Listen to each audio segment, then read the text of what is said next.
If you've been listening to the podcast for a while and thought, man, I would love to grab a drink and pick the brain of some of these guests I've been listening to, or maybe me as well, here's your shot. I'm putting on an event this April called Elevate. This is the third year doing this, and we're going to be in Phoenix, Arizona, where we're going to have the top agency owners really come together, share what's working, get real on what's not, and really help each other scale faster. So if you're ready to finally get out of the weeds and grow your agency the right way, I want you to join me and 50 other amazing 7 and 8 figure agencies at Elevate. You'll connect with people who've been there, leave with a real growth plan, and actually enjoy the process.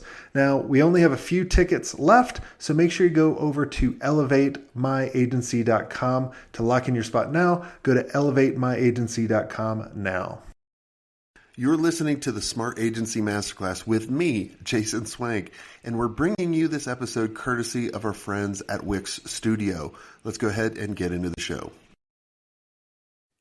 Hey, Terry, welcome to the show. Thanks for having me. Appreciate it. Yeah, excited to have you on. Tell us who you are, what you do. Terry Zelen, and I have a firm called Zelen Communications in Tampa, Florida. And we are a digital forward agency, been in business for a very long time, 35 years. And we've made a pretty strong shift to artificial intelligence in the last 3 years. Cool. How'd you get started? Accidental agency owner, or you planned for the game? I have a degree in marine biology from the University of Tampa, so I naturally went into marketing. Yeah, that makes sense. Yeah. My brother or sister went to ASU for advertising, for marketing, and neither one of them are in it. I would have laughed if she was a marine biologist. Yeah, no kidding. That would have been really good. Yeah. So how did you fall into this space?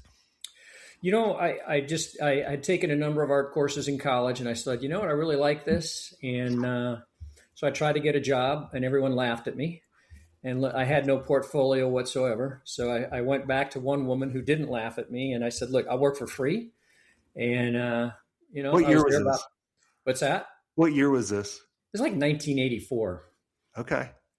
And she took me in, and I was there for about 3 months. And she goes, you've got abilities. And she hooked me up with a freelance representative.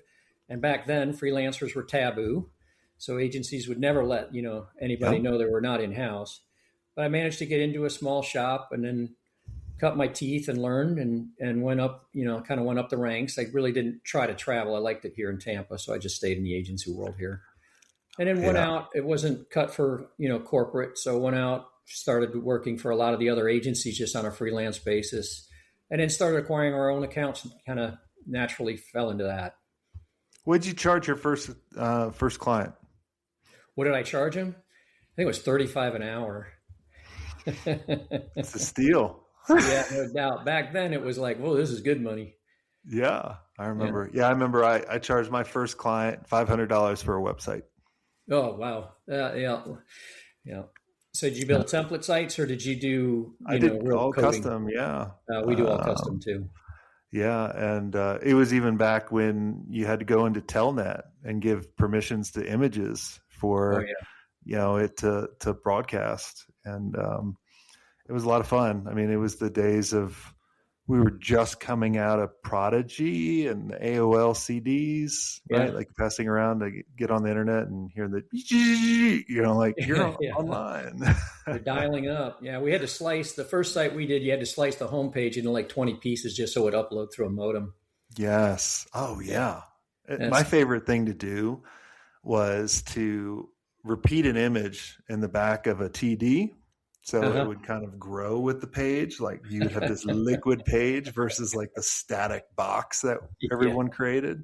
Yeah. So, but all good times.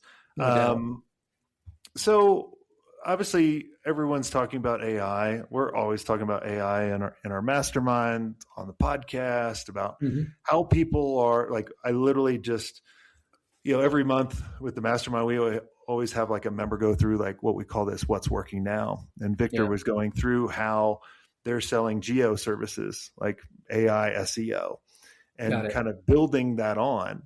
Yeah. And so I'm always curious, right? Since you've adjusted to AI, how are you guys selling AI to your client base? We have a pretty diverse set of clients. So there's different use cases for different types of clients and what they need. We have a school system here locally, and they needed a student, and the student had to be in first grade, then sixth grade, then graduation. And I said, this would be a great photo shoot, but it's going to take us 12 years to accomplish this. This is back when Midjourney was just starting to be able to do some form of replication. Gives you two noses. What's that? Midjourney would give you two noses. Yeah. 6 fingers. But we were able to, it took quite a while of iterations, but we were able to accomplish it, put them in a blue and gold outfit and everything else. And they were like, oh my gosh, this is amazing. But what I've been working on lately is, agencies, SEO's changed so much. It's a dramatic shift. And I think what most people don't realize that it's not SEO anymore. It's SEO, GEO, AEO, and local SEO along with EEAT and intent. So it's a combination of all of those together. But what it boils down to is visibility.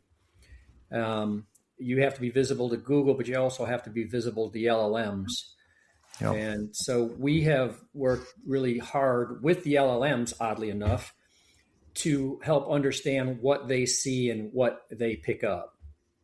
And by doing that, we've started creating a set of tools that are actually not manipulating that, but actually using it to our advantage so that our clients are now taking advantage of the new SEO, if you will.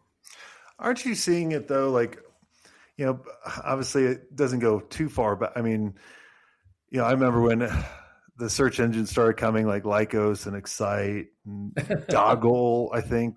Dogpile was one, Alta Vista, right? Yeah. They were all kind of like directories. And then, Google and Yahoo were more of like these search engines. And I remember like markup language and all that kind of stuff to get people in. Yeah. Don't you feel it's kind of gone back to that, or like you still have to have the basics, right? Like, I don't think SEO is going away. It's just building on SEO. Yeah. I've seen people predict a zero click internet, which I don't believe, just because you're getting the snippets and you're getting the answers. And you want to see the source, and you gotta, I'm not going to go buy a piece of furniture just by what's the best couch, right? I'm not going to just buy it because it said it. I'm going to go look at a store online, or I'm going to shop through it. So I don't believe in that. But what I do believe is, you have to have backlinks. That's still very critical, because those are indicators of quality. And so you must do that. And you need Google to still see you in the right way. So your content has to be strong. You have to have structured content in order to be picked up. So your schema and everything else has to be there. And then you can have your quality indicators with the EEAT, NAP, and so forth. But it is different in that you must take into account the LLMs and how they're picking it up and the surfaces that they're on to be visible. So Reddit, things like that you wouldn't normally post on. But didn't they just discredit? They took, I think that's why the stock tanked, right? Because Reddit, they said, Reddit used to be a big part of the LLM's ranking, and then that changed. Yep. Is that right? Yeah, you can't, nothing, you have to be very careful when posting there. So, and I don't think it has as much traction as it used to have. Yeah. But, I thought backlinks might go away just because the way things work with Google, not more with the LLMs than with Google. Google wants to see those indicators. Yeah. But they're still very important. So we have looked at how else we can get our clients visible. We just had one recently, right around the new year, who called us up, and they were jumping up and down because they build buildings for like schools, churches, small buildings that are on the outside that can have classrooms and so forth. And they called us up and they said, school district just called us up in Northern Florida and said, hey, we looked you up and we were looking for the best mobile building producer in the state of Florida, and you guys came up in the snippet, and they ended up getting the account. So it does work, but you had to play the game with Google. Now you're just playing the game with Google and LLMs.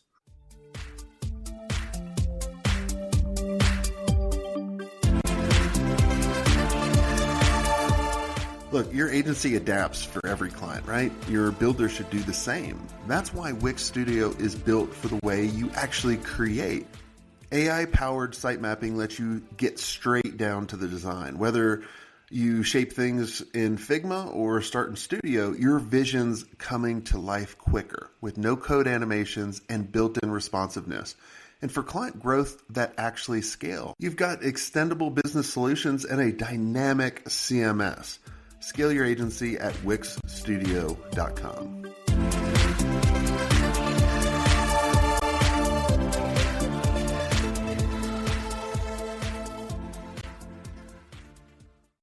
Yeah. Oh man. Yeah. I mean, I grew, like I was telling you in the pre-show, I grew up in Florida. So, Yeah. the mobile units, or let's just call what it is, trailers. All right. Yeah. Like Right. our classrooms were in trailers. And then wait for a hurricane to come along, right? Yeah, exactly. Right. Yeah, And then we're like, where'd our classroom go? It floated away. no doubt. Yeah. I also look at it too, we were talking in the mastermind, you got to kind of build the personal brand. Like the clients that want to be faceless, Yes, they're going to be hurt with all the new changes. And I even look at it too of going, when I'm designing a website, I'm looking at it in two different ways. I'm looking at, one is, how are people going to share it out, right? So like if you think about like our website, agencymastery.io, like if I meet someone at a conference, I'll tell them, and then they'll hopefully go there. sure. But I'm also thinking about, how do I design this where the learning models constantly refer, right? Like I was chatting with one of my team members, and this one person was looking for an outsourced COO, and they found us from the LLM model. I'm like, we didn't even do that. Yeah. But I'm like, how did we trick the model to refer us? Because he started looking at the mastermind. He's like, hey, tell me more about that. Right. I was like, that's cool. Like, how did we do that? And I don't think everybody, I think we're all still trying to figure it all out. But what I like about getting our clients, especially if you're an SEO agency, thinking about what's the bolt-on, what's the add-on that we can do to our clients. Victor was talking about, he had a 50% more revenue by offering AI CEO, or whatever people want to brand it, right? Sure. Whatever Neil is Flavor trying of to the day. brand, right? Yeah, true. Yeah, I don't think anybody's figured it out yet, and it's evolving so fast. And if you build a tool today, will it be viable tomorrow? Yeah. So, I mean, evergreen is almost an impossibility because of the shift in the market, and the LLMs still don't even know where they're going, I think, on a lot of instances. They don't. I mean, like literally, that's why, I really never get into real quick tactics or hacks that are working on the show, because they could be outdated in 2 seconds. Right. Right. And they could be great. Google may say it's black hat and I'm going to ding you. Yeah. My favorite, what was your favorite black hat in the back in the day? I'll tell you my favorite black hat SEO stuff. We never did the white text on, the white keywords on white backgrounds. That was mine. We were around when that happened, but that was one that would just make things ramp up very, very quickly. Yeah. Yeah. I mean, that was like 2000. Yeah, 2000. You could do that. Yeah. Yeah. That was my favorite black hat.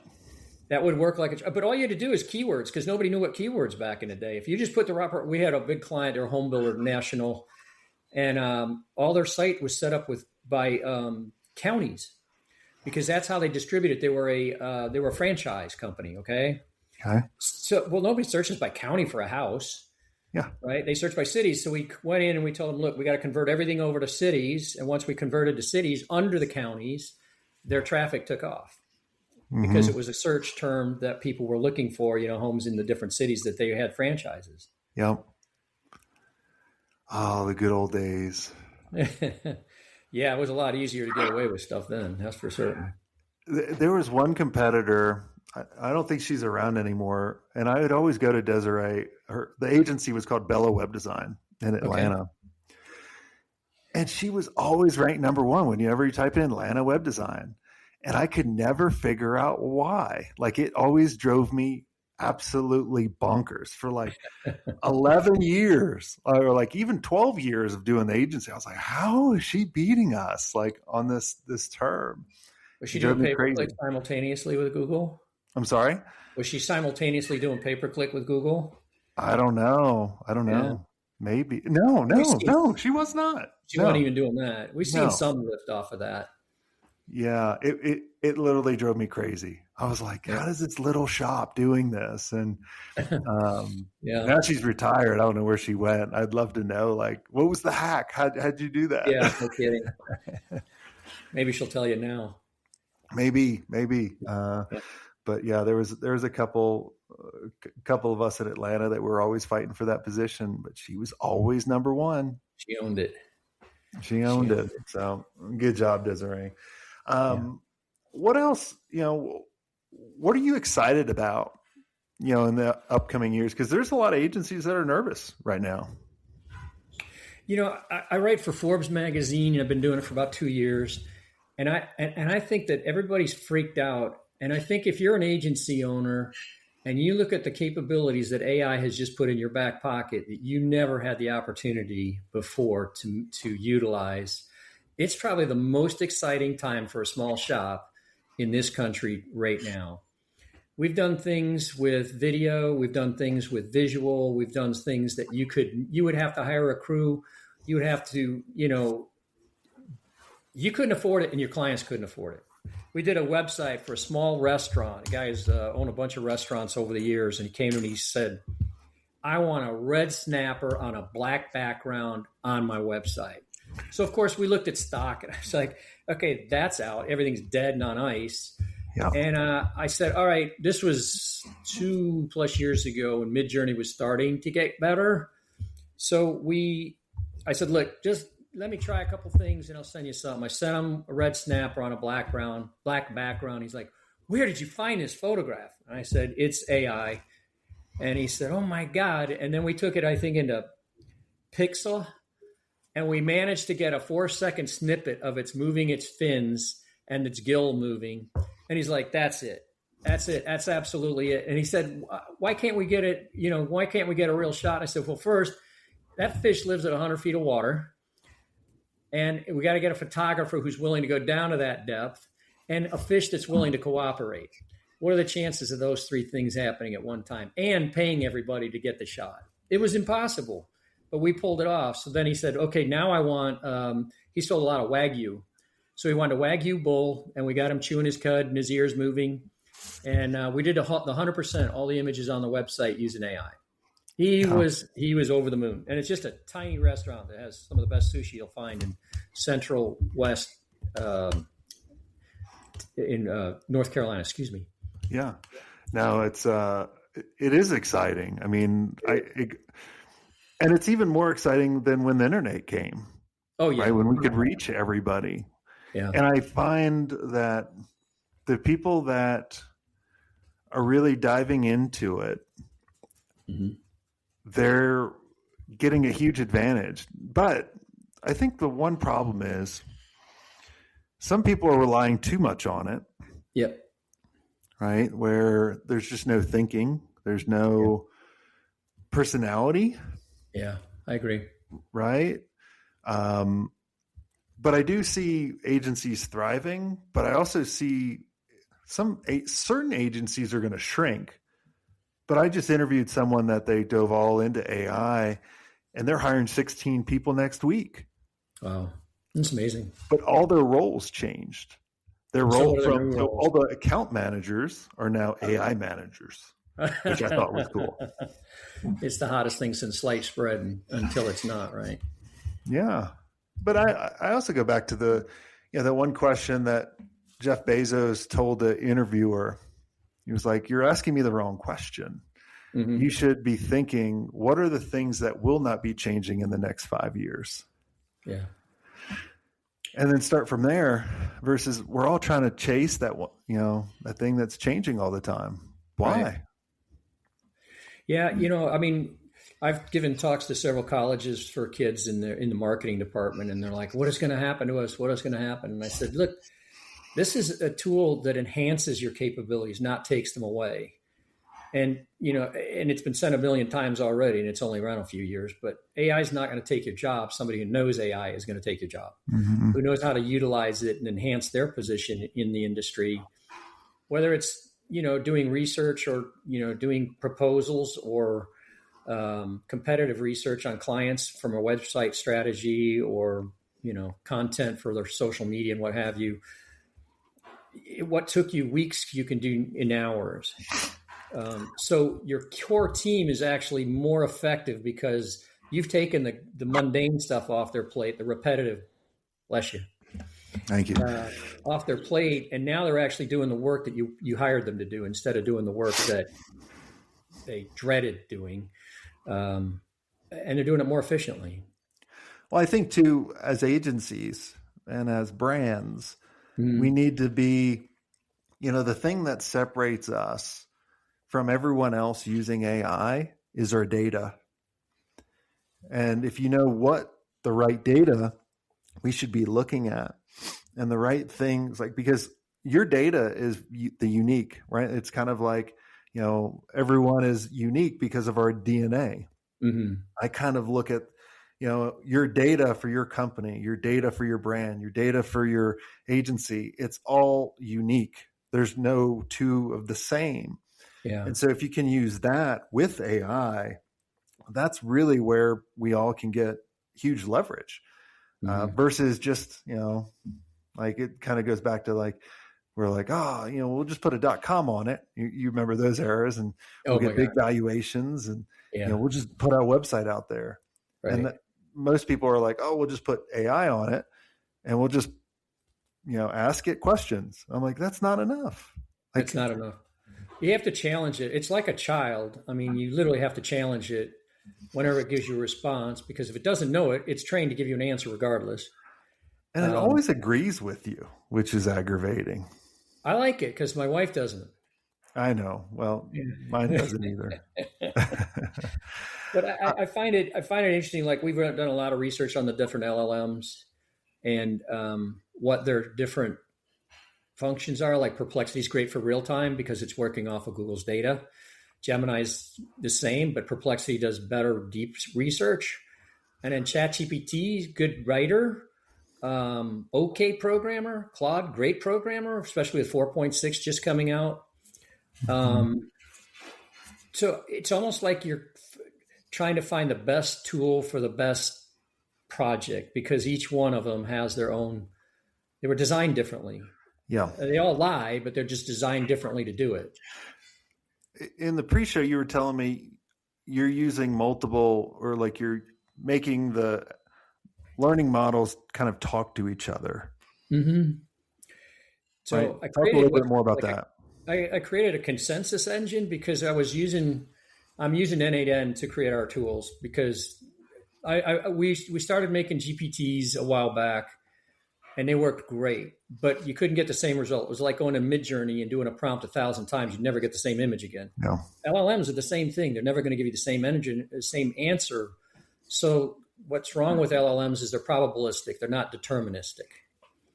So if you can get them to go up against each other, you can say, well, I had this written in Perplexity. ChatGPT, let me see if you found anything that's missing. Oh, yeah, you know what? You could actually add this additional information. Push it back to ChatGPT and they say, well, you know what? Now that you bring this up, you could add this, right? So we took an N8N and we plugged two different LLMs together, and we call it a consensus engine. So it has to flow through N8N, has to pass through both of them, and then at the end, when it merges, they both have to agree or it's null and void. So we have to go back and redo the payload and change the parameters or the content itself until they agree that both of them say, yes, this is right. Gotcha. So it's been a real tool to help avoid the hallucination problem that you run into by putting them against each other. So we're looking at maybe doing that on a larger scale. I know that, was it Perplexity just came out with one? They paired 3 LLMs together. It was this week or last week. They put 3 LLMs together. Yeah. The one thing I'm just curious, because I always like to know on What made you use N8N versus custom programming it? I'm not a programmer, Okay. and I'm literally doing it myself. Okay. Yeah. And I mean, go I ahead. like what N8N's built, like this kind of like this middle layer, I kind of call it, right? It's kind of Yes. like Zapier on steroids, which True. Zapier really missed out on this opportunity. Maybe they'll They catch did. up, right? But I'm always just curious, because I used to do everything in N8N, and then I was like, it's breaking all the time, and I was like, I bet we could find someone just custom program everything we need, and it would actually work a little bit better. So, and that's what you do now. Yeah. I have a programmer. He's been with me 18 years, and he's really good. But he is. There's a fear of flying. So moving over to the AI environment, he does stuff in Zapier now. When we do integrations, like we want to have real time text, and then we want to combine. They might have a portal on their website which has got their the members of their club, let's say, but they want to be able to have real time chat within that organization, and they want to be able to send texts out.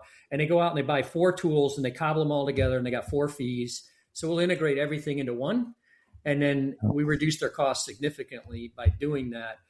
But on top of that, I think that what AI, the MCPs, the addition of MCPs as opposed to APIs is what's most fascinating to me, because APIs, you got to write one for every application to talk to another. With our MCP, it talks to every AI tool that you want to plug into it. But in addition to that, it'll talk to APIs. Yep. So one language is now going to speak to everything. So that's going to speed up programming and tool building tenfold. I mean, it's remarkable what its capabilities are.